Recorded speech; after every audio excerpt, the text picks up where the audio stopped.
Hey everybody, it's Jay. Hey, I got rid of the light. That lighting looked absolutely horrible in the last video where I used it. Those LED lights just don't show up on camera very well. So sorry I'm in the dark again. Wanted to talk today. There's a person on Reddit who had asked a question about aiming 3-cushion billiards shots and how you aim them. And I want to answer that question for him, and I'm going to answer that question. I'm also going to be talking about a little bit of 3-cushion strategy, and I'm going to talk a little bit about there are several concepts that we've already covered. There are videos about them, and I'll put the links to the full videos down below. But I'm going to spend just a minute to kind of do a reminder of how this works. Now, I want you to understand that although I'm talking to answer a question about 3-cushion billiards, this actually comes into play in regular rotation games, actually every game. I have played the shots that I'm getting ready to show you in every game, to include 8-ball, 9-ball, 10-ball, and even straight pool and one pocket. So these are things to know that you can take with you to any game, but I am going to be talking primarily in the context of 3-cushion billiards. I know I have pockets, so this isn't going to be perfect. The pockets are going to get in the way on occasion. I don't have a 3-cushion table close to me that I can use to record. So I'm just going to use my table. Now the good news is my table, the cloth is very fast. It has new rails which are very bouncy. They act a lot like 3-cushion rails. So what I'm getting ready to show you is still accurate for 3-cushion billiards as well as regular pool. So the first concept we have to think about, I went over this a while back. There's a full video on it. I'll put a link down below. Perspective and spin.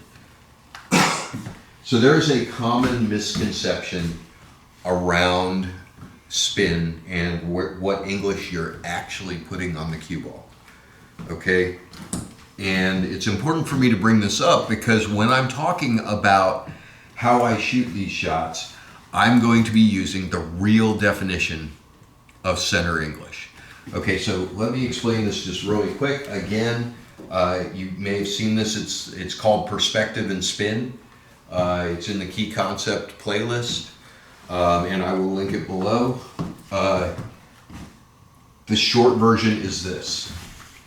Most people think center English is midpoint of the ball parallel to the table, and that's actually wrong.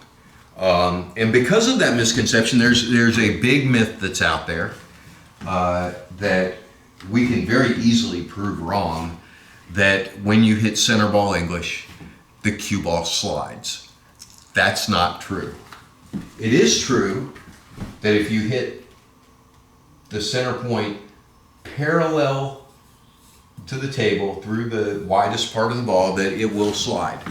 And the reason for that is perspective and spin. So if I've got the cue ball sitting here and I'm shooting at it, as level as I can get, there's still a downward angle on the cue, okay? And I'll just exaggerate that and say it's like this, right? Well, here's the problem. The real center of English on the ball is the line that is parallel to your cue, to the direction of your stroke, through the widest point of the ball. So if I'm jacked up like this, my center of English is going to be here, right? Well, if I hit parallel to the table, the widest point, I'm actually hitting below the center of English, so I'm putting a slight amount of backspin on it.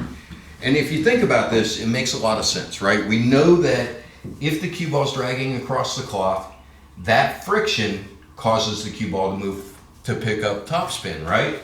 We prove that all the time with drag shots. If I go down here and I hit low on the cue ball, it's going to slide with backspin for a ways, and then it's going to reverse, and it's going to start rolling forward. That's because of the friction on the table. Okay, so center of English. So when I say that I am putting right hand English, pure running right hand English on the ball, what I mean is that I'm looking at my center of English and I'm moving the cue to the right. So if you were to look at this in the context of the center point of the cue ball parallel to the table through the midpoint, I would be hitting top right, okay? But if you look at it from the perspective of center of English, I'm actually hitting it even with the center of English. That's what I call that point that is actually the real center of English. I'm hitting even with it to the right at 3 o'clock relative to the center of English, okay? So that's point number one. I go way in depth on it and I show you how it works and I prove that it works in the perspective and spin video. Okay. Oh, and to be clear, if you hit true center of English, your cue ball will roll with no top, no bottom. It'll just roll, okay? It doesn't slide, it rolls. A stun shot is a slightly below center of English shot. Okay, so that's first. Remember I said that this applies to 9-ball, 10-ball, and every other game? So let's say I broke my 9-ball, almost went in the corner. I've got the 1 and the 3 are frozen together, so I've got no shot on the 1. I've got nothing easy on the 3. Well, I can take the shot. I'm going to move this over just so you can see it on the camera. I can take advantage of corner 5, which we're going to talk about momentarily, and play it off the side of the 1 and send the cue ball around 3 rails to make the 9, right? Even though there's no shot here, most people will play a safety here. This shot is actually here.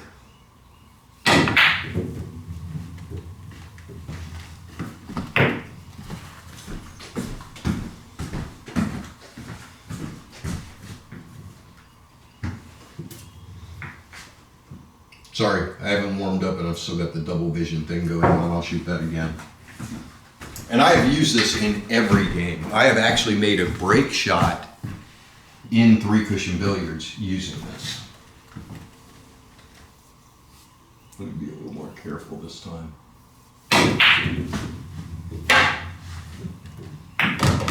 Bam, I win the game. Okay? So it is applicable to other games aside from 3-cushion billiards. Now I am going to move to the other end of the table for a lot of this, simply because I want you to be able to see what I'm doing. Okay, so the second concept that we have to know about this, and I talked about this in corner 5, in the corner 5 video.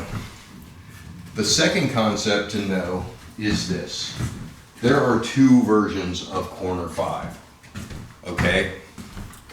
There are 2 versions. There's one that's used primarily by 3-cushion players, and there's one that's used primarily by pool players. And it works like this. And I tend to use the 3-cushion version of it. Center of the pocket, through the 3rd diamond, find the spot on the wall, and no matter where the cue ball is on the table, you can shoot through that spot with running English. No top, just running, and the cue ball will tend straight to the corner, right? That's the first version, and that's the one that I use 95% of the time. But the pool version of this is center of the pocket through the second diamond,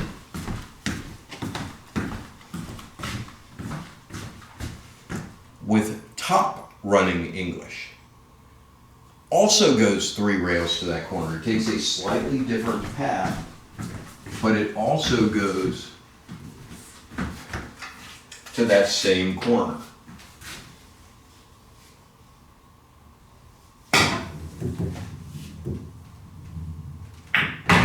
Okay? So think about this for a second.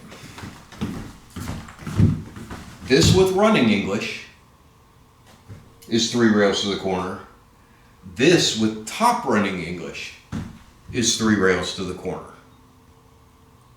That means that you can hit anywhere in here with a little bit of top and running English, and you'll still get to this corner. So let's talk about that for just a second. So I've got a 1 diamond spread here, right? Because remember, with this, you're looking at the diamonds, not at the rail. You're looking at the diamonds. So I have a spread of 1 diamond. This third diamond shot, the billiards version of this, is pure 3 o'clock English.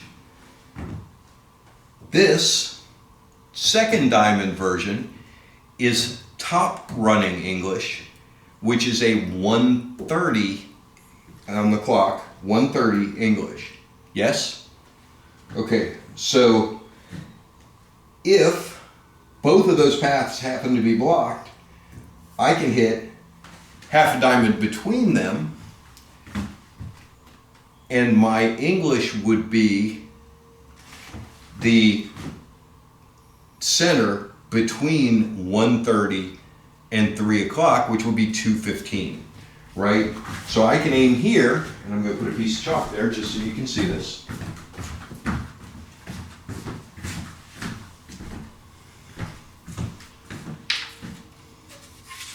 So if I use a piece of chalk to represent the half diamond between those two,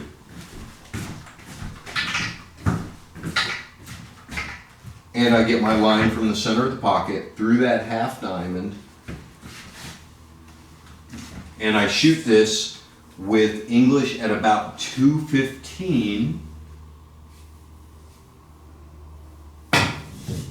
guess where it goes? Right back into that corner area, right? Obviously that was not 2:15. I need a little bit more running English. Either that or I aimed it wrong.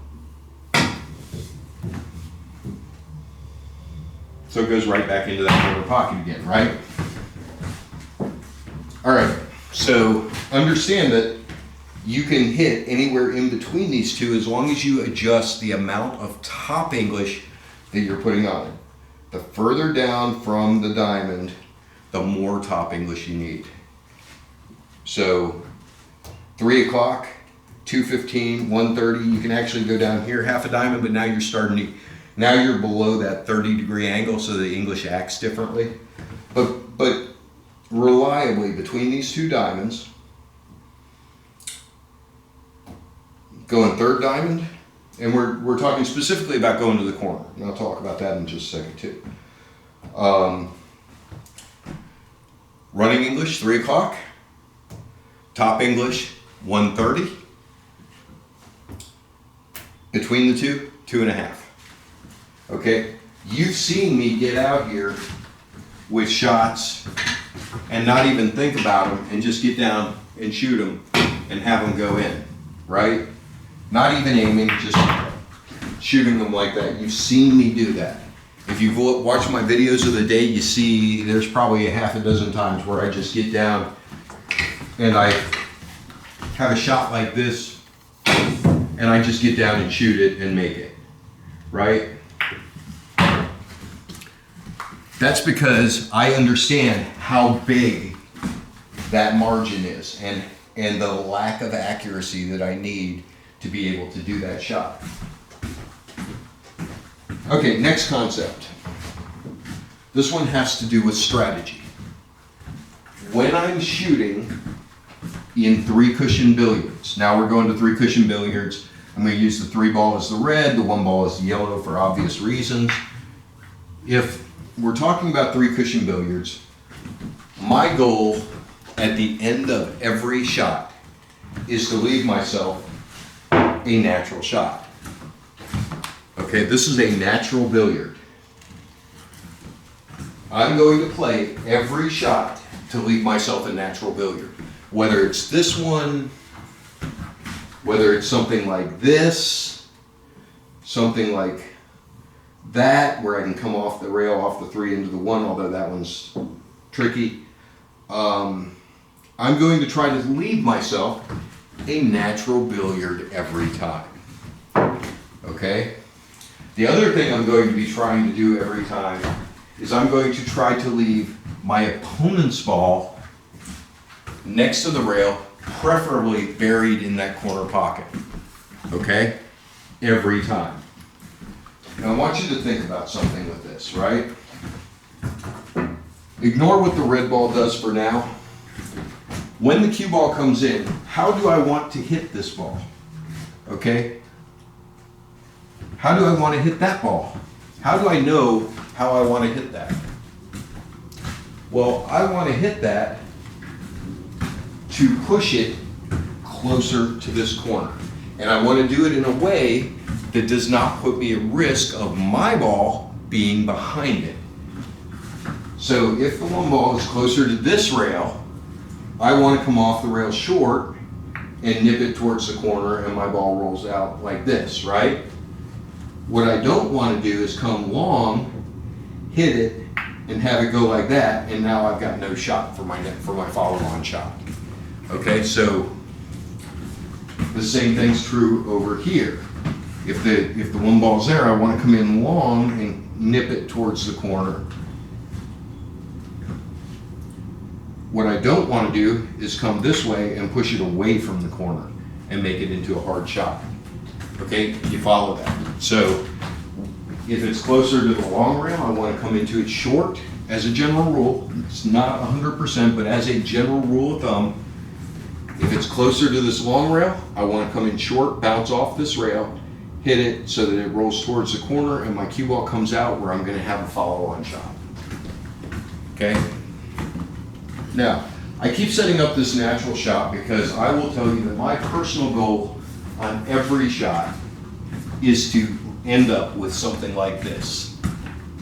Because that is almost a 100% hit for me, if I aim, unlike my first shot of the day. This is virtually a 100% shot, because if you think about it, I've got a 1 diamond area I can land in. I can shoot for an angle anywhere in this 1 diamond space with a little bit of top and a lot of running, and I will get this hit. Now, something else to be aware of, by the way, this is another concept to talk about just real quick.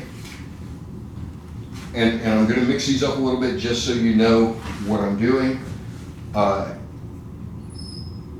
If I'm going to shoot this shot, my goal for this 3 ball is 100% of the time for it to come around the table and end up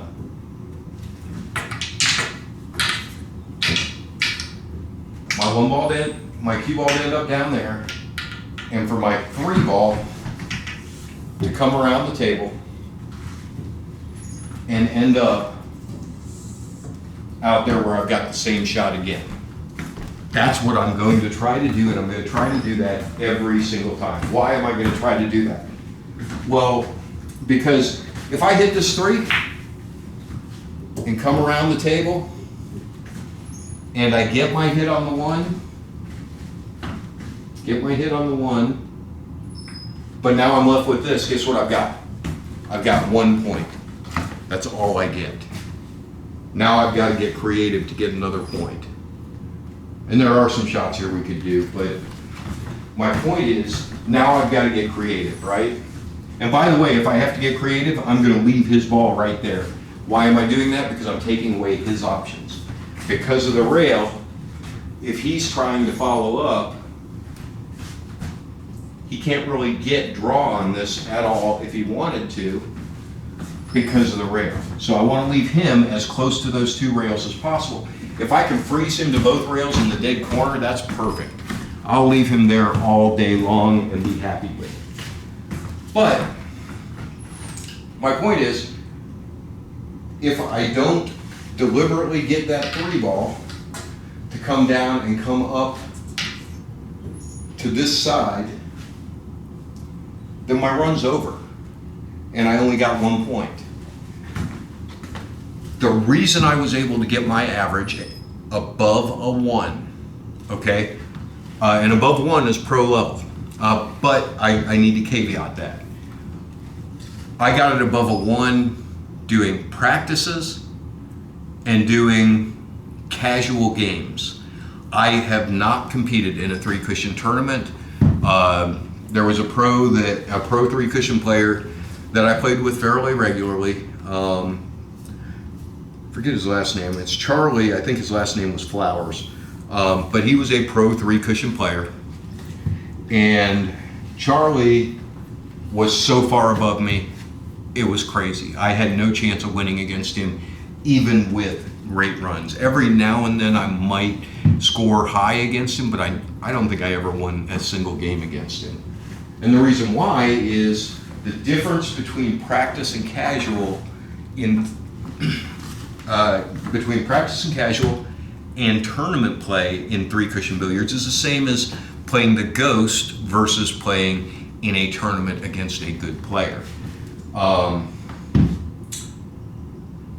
You're controlling the conditions. You have less anxiety, less fear of losing because there's nobody to lose to but yourself. You're not worried about crowd expectations. You're not worried about spectators. You have control of all of it.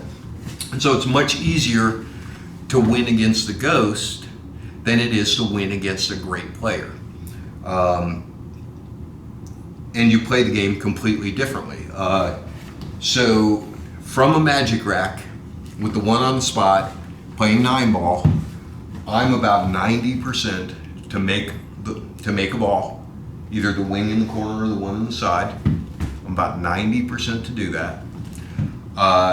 Every one of those is going to be a spread out table that's runnable because I know how to control the balls from a magic rack. And I would say probably 70% of those, I'm going to have a shot on the 1 to start my run. And I'm going to end up, well, before I change the table, I would probably end up running maybe 35 or 40% of those racks. On this table, it's more like 10% just because it's so much harder with the smaller pockets and the new rails and fast cloth and everything. But when I played Rodney Morris on this table, neither one of us ran a table because we had to respect the fact that the other player was capable of running. We had to respect that fact. And even when there were shots which you would absolutely take against the ghost, you would not take those against a player when safeties were in the game and the strategy was in the game. So again, my average was over a 1, but but that was all in practice and casual play where I was free to just go for it. I didn't have to worry about what the other player was doing or anything else. So the way that I got there was not by hitting 1 point every shot. The way that I got there was by setting up these natural shots. This one, that one, this one. And every time I try to get creative, I'm always trying to set up one of those natural shots, okay?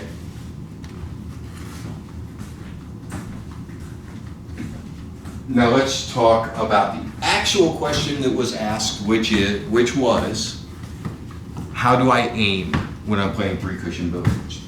And I have kind of a novel way of doing it because I understand this, that I just have to be approximate over there, okay? I would start this with a break shot if I could, but the break shot runs straight to close to the corner and it comes really close to the side to make the hit on the ball. So I'm just going to start from a natural position. So, how do I aim this? Well, first I take my center of the pocket through the third diamond. Okay? Center of the pocket through the third diamond. I get my spot on the wall. Okay, I've got my spot on the wall. I go over and I find the tangent line, the ghost ball tangent line. I'm going to pull another ball out here just to use for demonstration. So I'm going to look at the tangent line to that spot, and that's going through the center of the ball, right? Not through where the two balls are touching. So I'm going to look at this and I'm going to say, okay, I've got my spot on the wall. This is the tangent line that will lead me to that spot on the wall. Then I come to my ball, which is the one with the red dots, and I say, how much of a hit is that? And in this case, it's about a third. It's about a third of a ball hit. Okay? 1/3 of 90 degrees. Because remember, your tangent line is always 90 degrees, right? Always 90 degrees. So this line right here is a 90-degree angle from this line where the Q and the 3 are touching. This is a third of a ball hit from where I am. 1/3 of 90 degrees is 30 degrees. So I'm going to take my tangent line, I'm going to move it to 30 degrees, which is about where that chalk is, 30 degrees to account for the roll of my cue ball. And now I'm going to adjust my point of aim to be that new tangent line that's going to send me 30 degrees this side of the natural 90-degree angle to my line. Okay, so that is my aiming point. I'm using that as a contact point. Now again, I want to come short. So I'm going to hit that just a little bit fuller. I'm not going to be hitting this hard. I'm just going to hit it hard enough for that 3 to go 1, 2, 3 rails and up this way. Maybe it bounces off this rail and out. That's okay. But I'm going to be aiming to cut that 3 into that natural 3 rails to get it back up in this area again.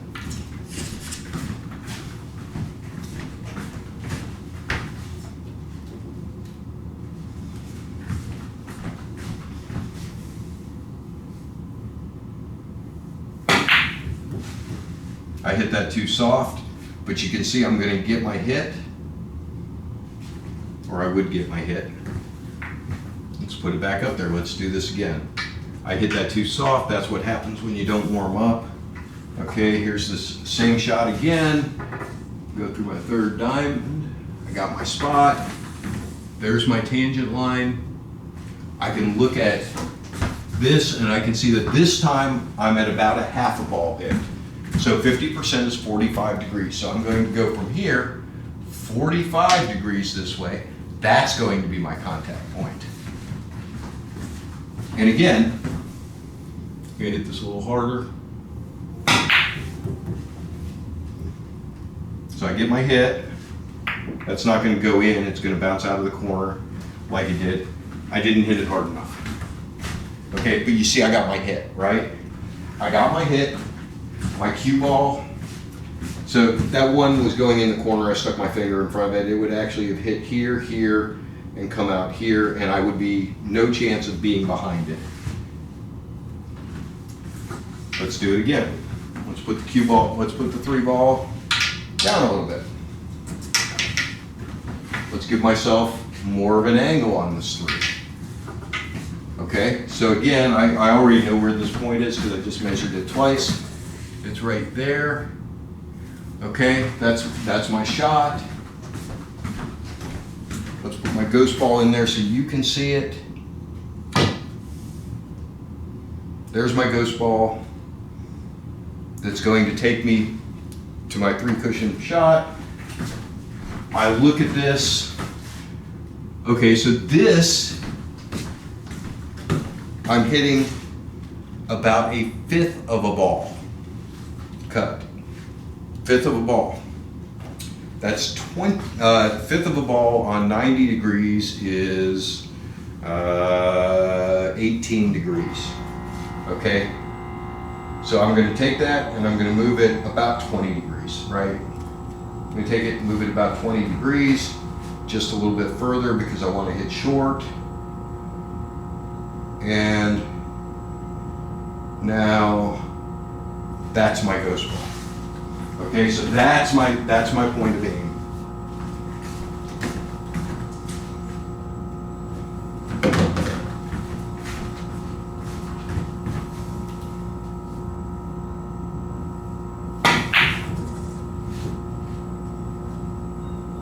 Like I said, I came in short. I wanted to come in short. Again, I didn't hit it hard enough.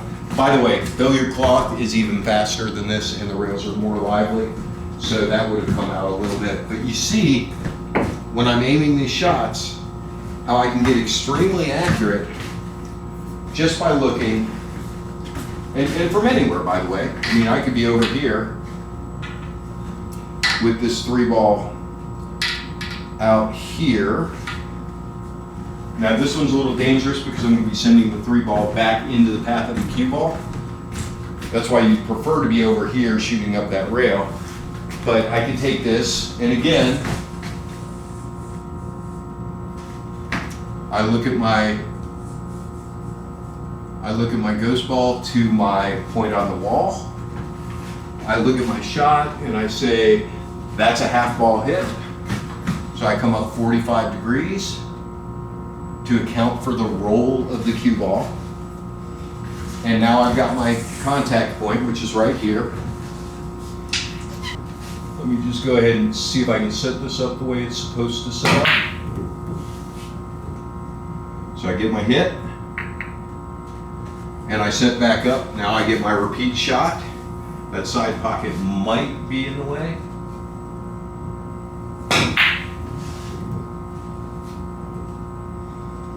Yep. Even trying to avoid the side pocket, I ended up almost getting my hit.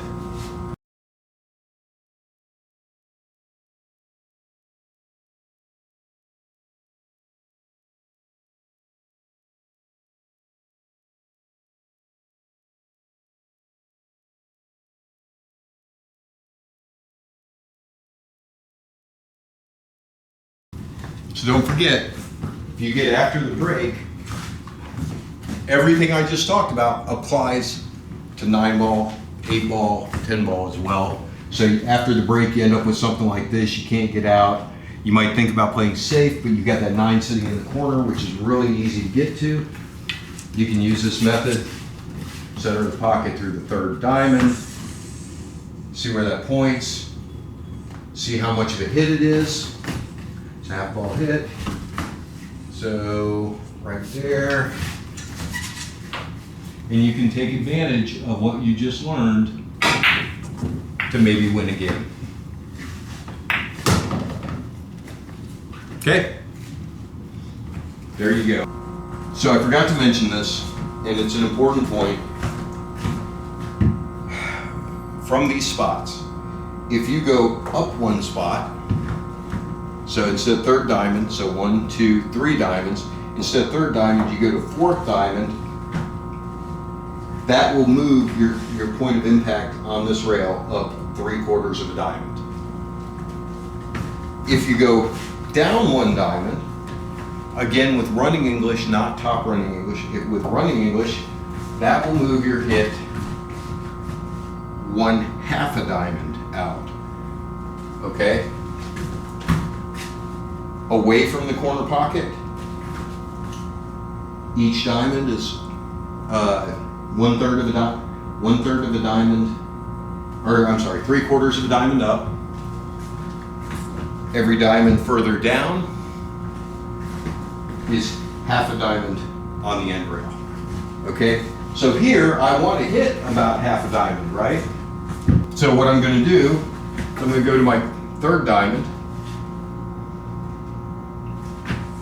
I'm going to go, I want to hit, in this case, I want to hit long on the shot. So I'm going to move to the second diamond. I'm going to get my spot. I'm going to find my tangent line. I'm going to look at my hit to that tangent line. This is about 1/3 of a third of the ball hit. So I'm going to come back 30 degrees from that tangent line, which would be about right there. That's probably right about there. And now I've got my contact point.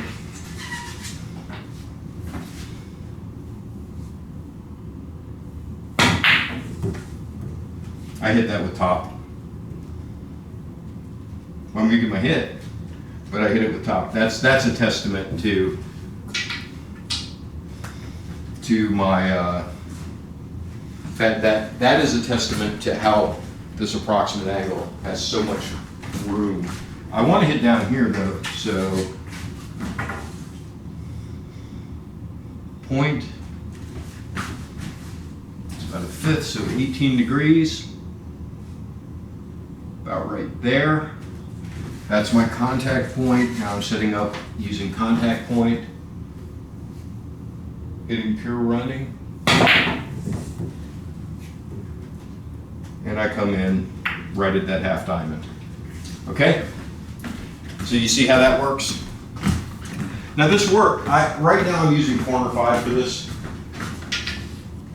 Let's use +2.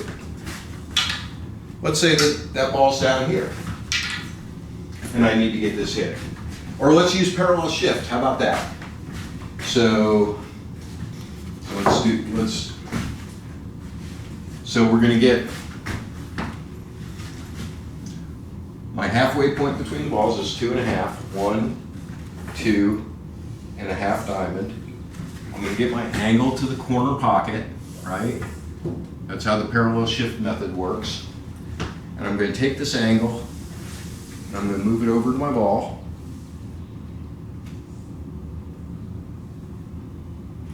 To get my contact point for where the tangent line will take me into that angle. So right there is my contact point. Is that right? Yep, that's right. I'm looking at this. This is a quarter ball hit. Okay, quarter ball hit. So it's minus 15 degrees. So if I take my cue and I put it on that tangent line, get that out of my way, and I take off 1/4 of 90, which is 15.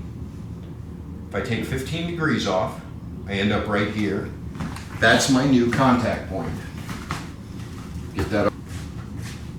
So my natural aiming is off. I'm going to have to think about these.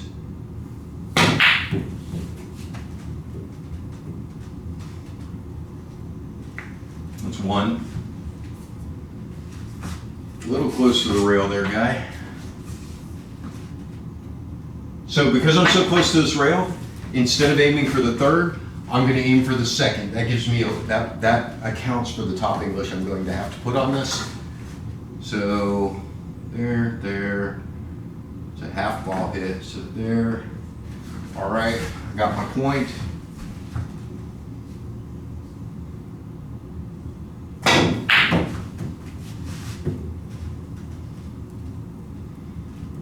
That's 2. Yeah, I could have done better to get away from that one. All right, so we're back to the third point. Third point. That is a half ball hit. But I can't hit this in with center English. I'm gonna have to hit it with top running. So let's use a second diamond. There it is.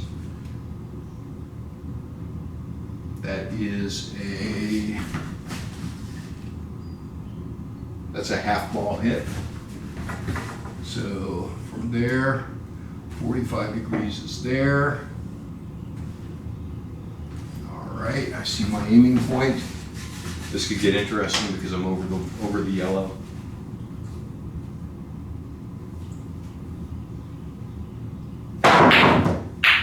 Yeah. Unfortunately, I got over the yellow. Let's just start from a natural position. Let's see what I can actually score here using this natural.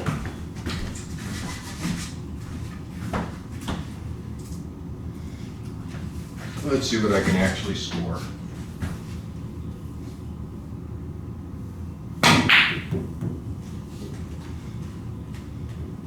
There's one. That would not have done, that would have bounced out. It came in, hit, would have bounced out like that.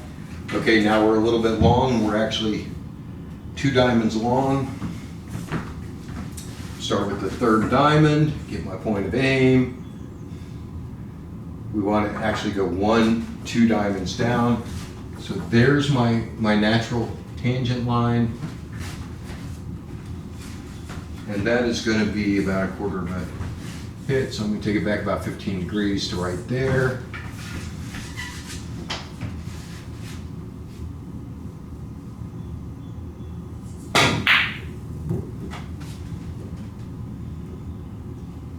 Okay, that's 2. All right, this one I'm tempted to use some draw on because I want to get to this rail and I don't want to scratch in that corner pocket. But I do need a long hit. So you might think about also on this one going across the face of the one, kick the one up the table, and cue ball 1, 2, 3 into the 3 ball. I think that's probably an easier hit. On a billiard table, it may not work on this one. Yeah, I got it too thick. So 2 points right there because I was able to set it back up. But with that, that's how I aim 3 cushion shots. I hope you all have a great day. Don't forget, like, subscribe, ding the notification bell. We'll catch you next time.